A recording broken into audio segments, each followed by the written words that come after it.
दूसरा गाल नेता दिखाते हैं, हम फौजी नहीं।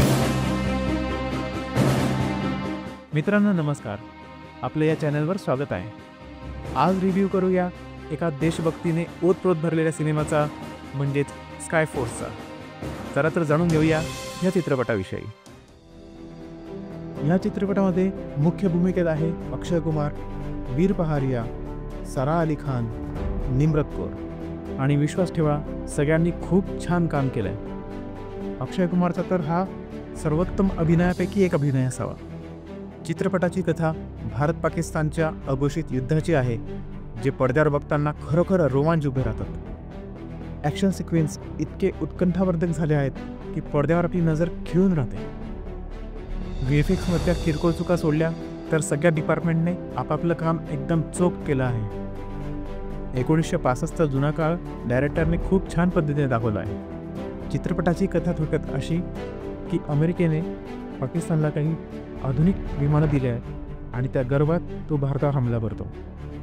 आता बदला तर घ्यायचा आहे, पण ते विमानं कुठे ठेवले असतील, त्यांच्यावर कसा हमला करायचा, ती सगळी स्ट्रॅटेजी आणि हमला करून परतताना आपल्या पायलटने अशी काही कामगिरी केली की ज्या अमेरिकेने ते विमान बनवले असतात त्यांना ते विमान रिडिझाईन करायची वेळ येते। हे सगळं चित्रपटात खूप छानपणे सांगितलेलं आहे, त्यामुळे चित्रपट थोडा बौद्धिकही बनलेला आहे। आता जाणून घेऊया चित्रपटाच्या खूप साऱ्या जमेच्या बाजूंविषयी। दिग्दर्शकाने जुन्या काळात खूप छान पद्धतीने दाखवलं आहे, बारीक बारीक डिटेल्सवर खूप छान काम केलेलं आहे। वैमानिकांचे ट्रेनिंगचे सीन किंवा पाठलागीचे सीन हे नेत्रदीपक तर आहेतच, पण उत्कंठावर्धकसुद्धा आहे। काही किरकोळ ठिकाणी दुर्लक्ष केलं तर चित्रपटाचे VFXसुद्धा खूप छान आहेत।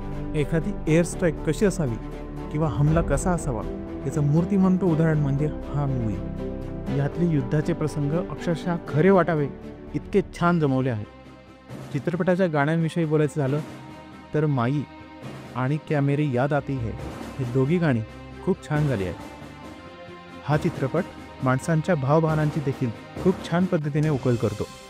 एक मित्र म्हणून, एक व्यक्ती म्हणून आणि एक बॉस म्हणून कसं असलं पाहिजे हे या चित्रपटात खूप छान पद्धतीने दाखवलं आहे।